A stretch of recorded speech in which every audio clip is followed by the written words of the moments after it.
Ons hoop dat jy vanoggend se diens al baie geniet het en ons wil graag 'n oomblik vat om 'n paar belangrike dinge onder jou aandag te bring.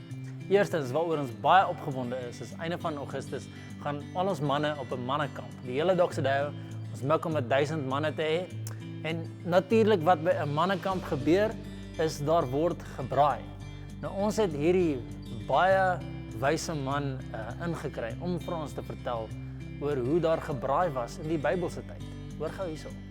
Dit is 'n Bybelse beginsel uit die woord van God uit om te braai. En dit lees ek nou vir jou. Ek lees uit Eksodus 12 vers 8. Dit sê die volgende: Die vleis word oor die vuur gebraai. Dit moet nog daardie selfde aand saam met brood geëet word. Reguit uit die Ou Testament uit, maar ook uit die Nuwe Testament. Jesus self het hierdie Bybelse beginsel van braai toegepas. Toe sy disippels hom sien van die boot af op die strand, het hulle die volgende gesê, en dit staan in Johannes 21 vers 9. Toe hulle aan land kom, sien hulle 'n vuurtjie met 'n vis wat daarop lê. En daar was ook brood. Selfs Jesus het braaibroodjies gemaak toe hy sy vis gebraai het. Daar het julle dit nou. Daar sal gebraai word op die mannekamp. En natuurlik het ons nie van die vrouens vergeet nie. Daar's ook opwindende dinge vir julle beskikbaar. Eerstens ons Cherish Conference en tweedens ons Doxa Lyttelton Cherish Word. God knew what he was doing from the very beginning.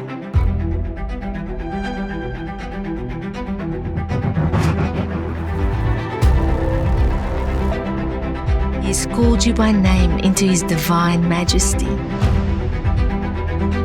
To walk into your destiny, full of life, full of promise, full of confidence. Knowing that he will gloriously complete what he had begun.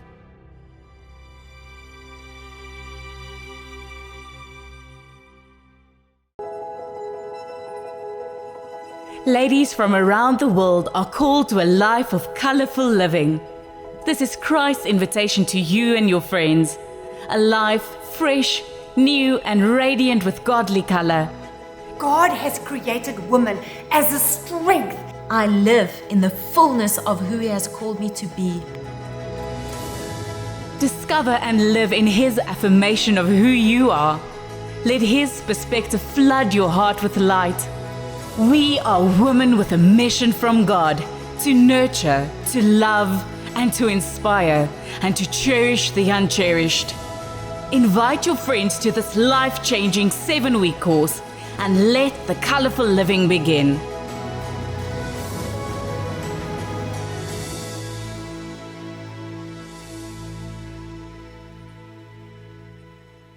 Ons hoop julle deel in ons opgewondenheid oor ons kids fasiliteite wat nou in die pipeline is en aan die gang is. Nou ons is so opgewonde daar rondom, ons wil 'n maatjie Sondag hou. So oor 2 weke, die 14de Augustus, hou ons 'n maatjie Sondag, 'n geleentheid waar jou kinders uitgedaag word om maatjies saam kerk toe te nooi. Laastens, maar nie die minste nie, vanaand is 'n baie spesiale geleentheid waar ons as kampus gaan saamkom en aanbid. Ons ag dit belangrik om tyd in die teenwoordigheid van die Here en medegelowiges te spandeer waar ons saam die Here verheerlik vir wie hy is. So vanaand is 'n great aanbiddingsgeleentheid en jy is genooi. Ons hoop jy deel die opgewondenheid saam ons in die volgende seisoen wat al hierdie opwindende dinge gebeur.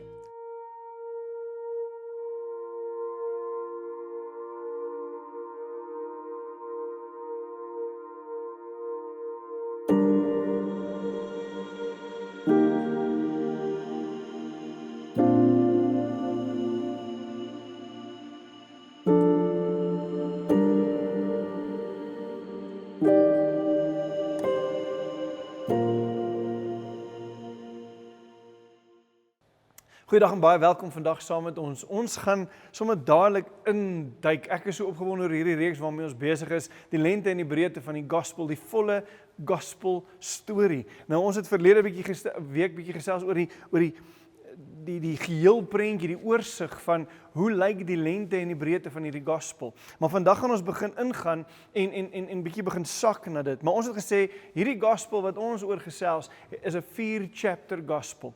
Dis 'n gospel wat dieper en wyer gaan as wat ons partykeer dink. Dit gaan oor creation, fall, redemption and restoration. En ek het 'n statement raak gelees en ek kan dit nou vir jou so probeer in my eie woorde sit of ek kan dit vir jou lees wat hier staan en want dit is net vir my incredible. Dit sê die volgende: A 2-chapter gospel often leads Christians today to see their salvation only as a bus ticket to heaven. They believe that what they do while they wait for the bus doesn't really matter. Nothing could be farther from the truth. While the 2-chapter gospel is most certainly true, it is also limited. It leaves out God's original good creation, characterized by shalom, universal flourishing, wholeness, and delight, and God's restoration of His entire creation, once again characterized by shalom. It is an incomplete story with a number of problems. The 2-chapter gospel does not tell us why we were created. The 2-chapter gospel does tell us about our true purpose and destiny. The 2-chapter gospel tends to overemphasize the individualistic aspects of salvation. Salvation becomes all about us and not the redemption and restoration of all things. The 2-chapter gospel tends to lead to an escapist view of redemption. Ek kan net hemel toe gaan. The 2-chapter gospel becomes just a gospel of sin management. Het jy al, ja, jy het sekerlik al een van daai infomercials gesien wat sê, but wait, there's more. Elke goeie salesman sal vir jou sê dat dis nie noodwendig die produk wat ons verkoop nie, maar die add-ons wat hierdie produk verkoop. Maar die ou kyk na die produk en dink, ja, is okay, goeie prys, maar die oomblik as ek wait, there's more ingooi en dit lyk na 'n baie sweeter, beter deal, dan is ek in. Jy weet, en ons dink hierdie salesman, hierdie persone wat dit uitgedink het ongelooflike goeie denkwyse gehad rondom hom, hierdie taktiek gehad rondom verkope.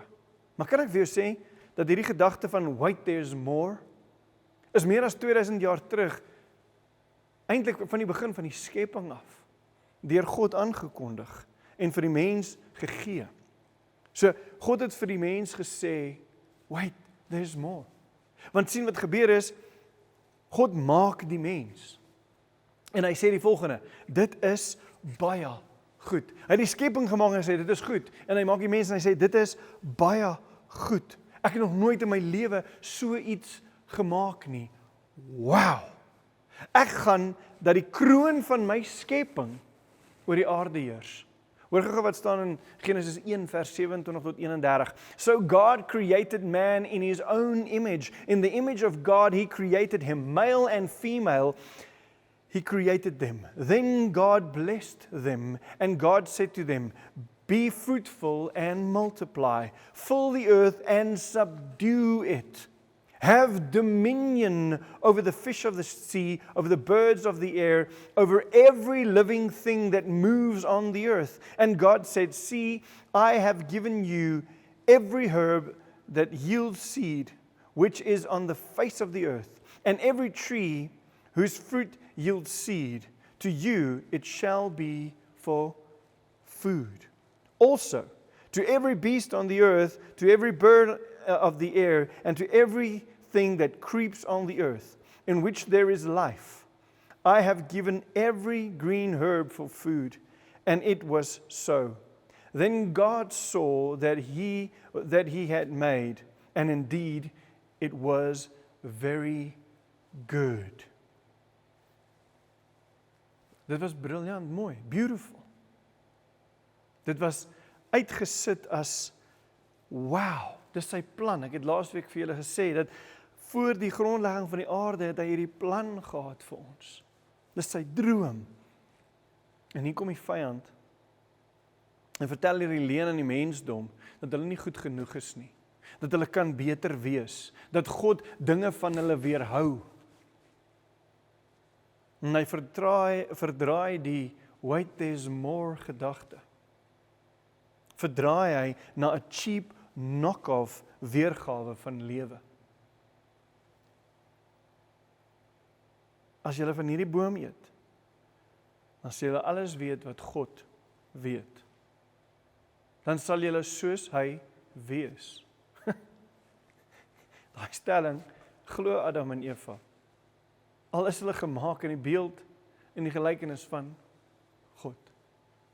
In retrospeksie kan ons gaan terugkyk na Genesis en sien dat as Adam en Eva besef het wie hulle is, dat hulle dominion het, dat hulle heers oor alles, selfs hierdie slang wat met hulle praat, dan sou dit nie gebeur het wat gebeur het nie. Maar sien, hulle het toegelaat dat dit waaroor hulle autoriteit het, gekry het, oor hulle begin heers. En hulle mis die plan wat die Here vir hulle het.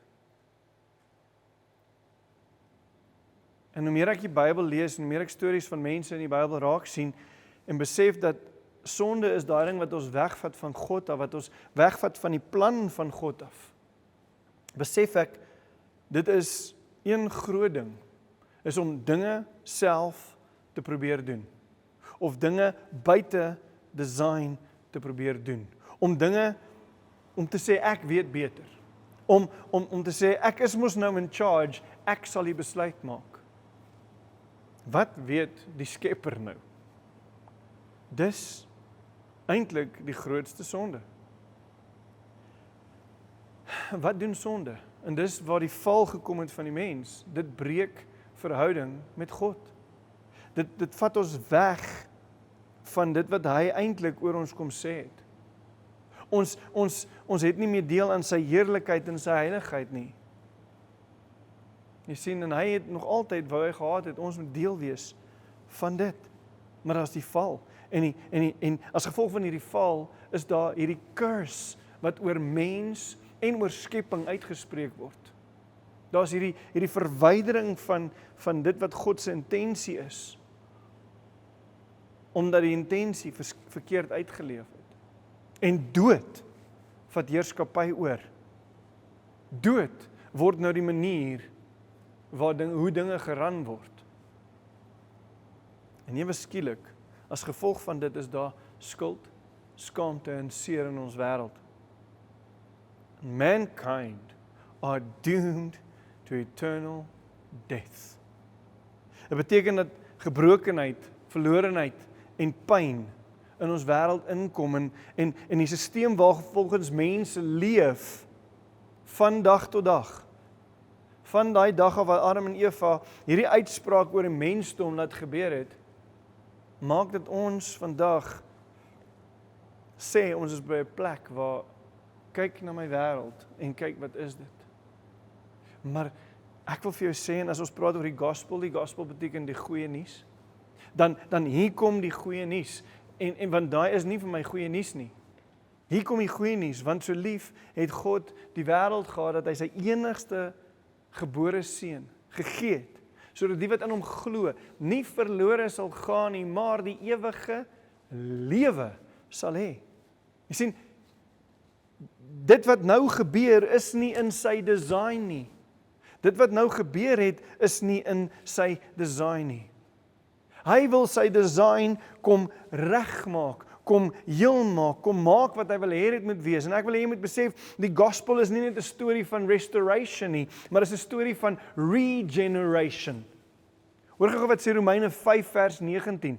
For as by one man's disobedience, many were made sinners. So also by one man's disobedience, many will be made righteous. Met ander woorde, die disobedience van 'n mens het sonde veroorsaak.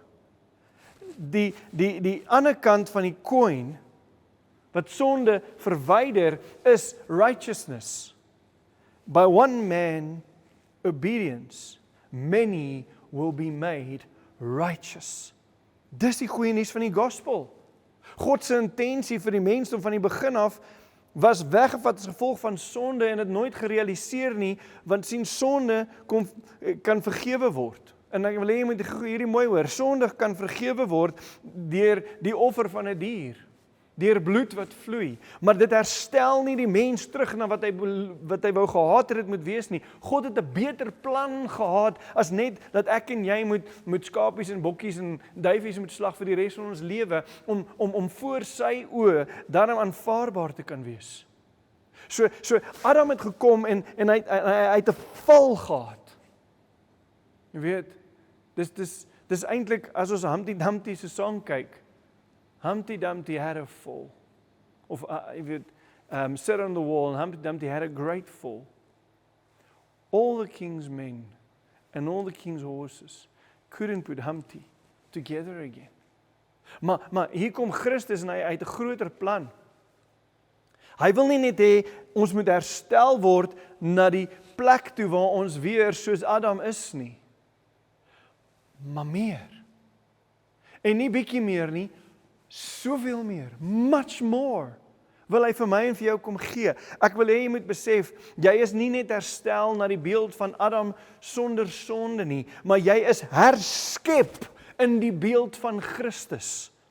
Jy sien, ons wil ons gospel begin en eindig by, ek was sleg, en daar's genade, en nou is ek gered. En jy sien, genade is great, en is so belangrik, om dit deeglik te verstaan, maar as gevolg van genade, die vrug van genade is, ek is 'n nuwe skepsel. Baie van ons het die konsep dat ons word in hierdie wêreld ingebore as sondaars. Jou kind, wat aan jou behoort, was nie in hierdie wêreld ingebore as 'n weeskind, tot die oomblik wat jy besluit het, dis nou jou kind nie. Jou kind was gebore as jou kind. Net so, na Christus, word jy nie meer gebore in sonde nie. Maar jy is gebore vanuit die afgehandelde werk van Christus. Meer as tevore, much more. Jy sien, ons lees wat die disippels kom vertel oor die gospel en ons dink nog steeds, ons is 'n deel van hierdie sondige natuur, maar dit is afgehandel aan die kruis en Christus het gesê, I want to give you so much more. Jy sien, ons is nie net herstel nie, ons is nie 'n ou wrak wat rust remover opgekry is nie. Ons is wedergebore. Nou dis 'n weird konsep wat hulle in die Bybel al mee gesukkel het, maar ek wil in Engels gou vir jou dit verduidelik, want kom ons vat die woord wedergebore, dis nie net reborn nie, dis ook reborn.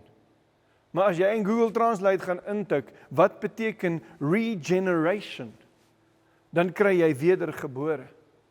Nou, regeneration beteken nie to revamp or restore nie. Hulle sê, as restore beteken om iets heel te maak, is regeneration om dit nog beter te maak. Ons sondes word nie net verwyder nie, maar ons word as mense geherposisioneer. Hoor Romeine 8 vers 29. For whom he foreknew, he also predestined to be conformed to the image of his Son, that he might be the firstborn among many brethren. Nou het ons gepraat van hy is die enigste gebore seun, en die oomblik toe hy aan die kruis sterf en opstaan, he became the firstborn of many. You are included. You are in the lineage of Christ, not of Adam. Hoor gou wat Paulus oor die mense in Efese uitspreek, as hy hierdie ongelooflike waarheid vir hulle sê. Hy sê in Ephesians 2 vers 5 en 6, even when we were dead in trespasses, he made us alive together with Christ. By grace you have been saved and raised up together and made us sit together in heavenly places in Christ Jesus. Die curse oor mensdom is nie net gebreek nie. Ons is nie net gereinstated as heersers oor die aarde soos Adam het vir ons gegee het nie, maar ons is ook nou heilig verklaar, erfgename, meer as oorwinnaars. Wat gebeur het aan die kruis en die opstanding was om die skeiding tussen hemel en aarde vir ewig te kanselleer. Let your kingdom come on earth as it is in heaven. Bring heaven down. Jesus kom sê, as gevolg van alles wat hy kom doen het, word hierdie materielose konsep van plek, hemel, wat ons nie noodwendig as 'n fisiese plek sien nie, word teenoor die aarde geplaas, nie as twee goed nie, maar waarop alles dieselfde lyk. Dat hemel aarde toe kom en aarde begin lyk soos hemel. Hoor gou hoe sit N.T. Wright hierdie, en hierdie is vir my so beautiful, en ons gaan volgende week nog verder gesels oor hierdie konsep, maar N.T. Wright sê in een van sy boeke, Surprised by Hope, die volgende. Paul insists on holding together creation and redemption. Redemption is not simply making creation a bit better, as the optimistic evolutionist would try to suggest, nor is it the rescuing spirits and souls from an evil material world, as the Gnostic would want to say. It is the remaking of creation, having dealt with the evil that is defacing and distorting it, and it is accomplished by the same God now known in Jesus Christ, through whom it was made in the first place. Dit is 'n much more gedagte wat die Here vir ons kom gee. Nou wat is hierdie much more gedagte? Wat is dit wat maak dat ons much more kan leef? Dat ons nie by 'n plek is waar ons nie net we died, we were raised and now we seated in heavenly places nie. Dis nie net ons beheer daarom 'n bietjie hierdie skuldskaamte en seer, hierdie gebrokenheid, verlorenheid en pyn in ons wêreld nie. Maar is 'n heeltemal iets anders. Dis 'n oorvloed van genade. Hoor gou wat sê Romeine 5 vers 9. Much more than having now been justified by his blood, we shall be saved from wrath through him. Daar is hierdie free gift of righteousness wat hy vir ons gee. Hierdie geskenk van 'n verhouding wat herstel is in Christus. Hoor gou wat sê 2 Korintiërs 3 vers 9. For if the ministry of condemnation had glory, the ministry of righteousness exceeds much more in glory. Dis om ons by 'n plek te bring waar ons besef dat we need to now start reigning in life again. 1 Korintiërs 6 vers 3. Do you not know that we shall judge angels? How much more things that pertain to this life? Ek en jy is gemaak om gebrokenheid, verlorenheid en pyn in ons wêreld te transformeer na geloof, hoop en liefde toe. Nou, hierdie woorde wat ek nou vir jou sê is nie net mooi stellings wat ek maak, want ek wil woorde gebruik wat jou impress nie. Ek wil jou aanmoedig om mooi te gaan luister en te gaan kyk na wat hierdie woorde sê. Ek en jy kom spreek God se koninkryk in hierdie wêreld in mense se lewens in. Ons sê vir hulle, jy is nie net 'n sondaar gewees en het gesterf en nou is jy herstel nie. Dank die Here vir sy genade nie. Ja, dit ook. Maar there's much more to this. Jy kan hierdie pyn, verlorenheid en skuldskaamte en seer en gebrokenheid vat in hierdie wêreld en dit wegvat deur geloof in Christus. My hoop in Christus. Deur dit wat hy kom sê as liefde, in liefde. Hy is liefde. So baie mense sê dat die gospel of die storie van Jesus of die Bybel is nie meer compelling genoeg vir mense nie. In ons samelewing ken kinders nie eers meer Bybelstories nie. En my take oor dit is want ouers en mense vind dit irrelevant vir hulle eie lewens. Ek kan myself uitsorteer. Jy weet, as ek nou nie glo in die hemel of in die hel nie, dan is dit seker nou maar okay. Ek maak dit net op aarde en dis nou maar ons struggle op aarde, dis nou maar net hoe dit is. Maar daar's 'n waarheid wat ons nie verstaan nie. Die waarheid van die gospel is soveel groter en dieper as net om te sê ek het droog gemaak en ek is gered en ek gaan dalk hemel toe. Why do I need to do that? Dit maak nie sin nie. Die gospel is 'n kosmiese redding. Dis 'n herstel en 'n nuutmaak van die mensdom na die oorspronklike design toe. Dis om te sê, wat is die plan van God gewees van die begin af? En nou het hy ewe skielik gekom en dit kom regmaak. En dis eintlik al vir 2000 jaar wat hy dit al kom regmaak het, maar hy het jou en my nie net kom fix nie. Hy het ons herposisioneer in Christus. Oorwinning oor die dood. Ons as mens is meer as tevore. Ons voorbeeld en die voorbeeld wat ons kan leef en moet leef en wat ons kan aantrek is Christus. Sien, nie Dawid nie, nie Adam nie, nie Petrus nie, selfs nie Paulus nie. Ons voorbeeld, ons prototype is Christus. En my gebed is dat jy die volheid van hierdie waarheid sal ontdek oor jou lewe.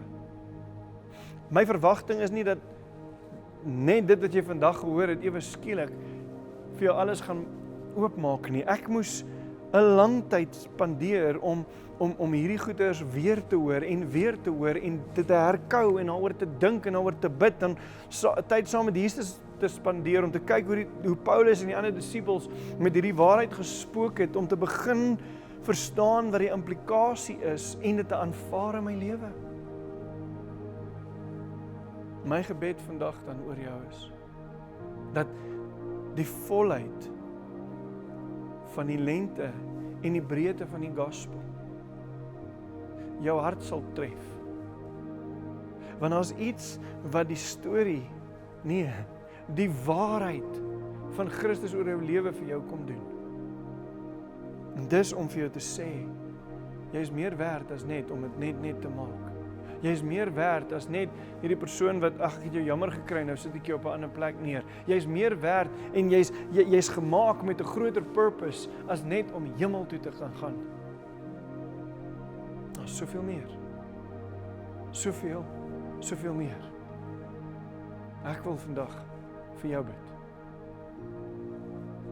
Here, ek wil kom bid vandag dat U nou met elkeen van ons sal werk.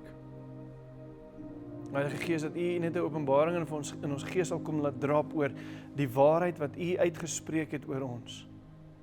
Dat daar is soveel meer as net die val van Adam, die herstel of die redding van uitsondheid.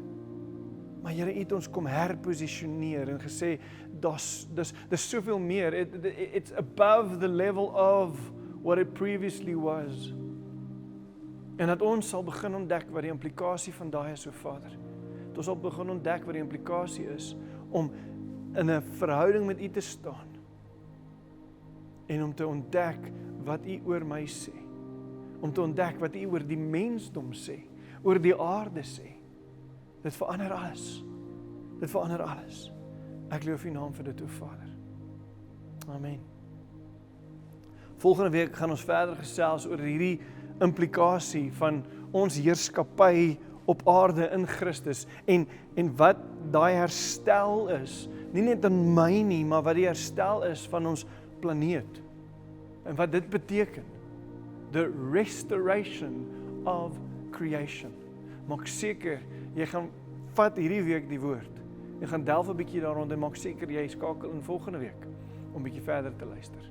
Lekker week vir jou verder.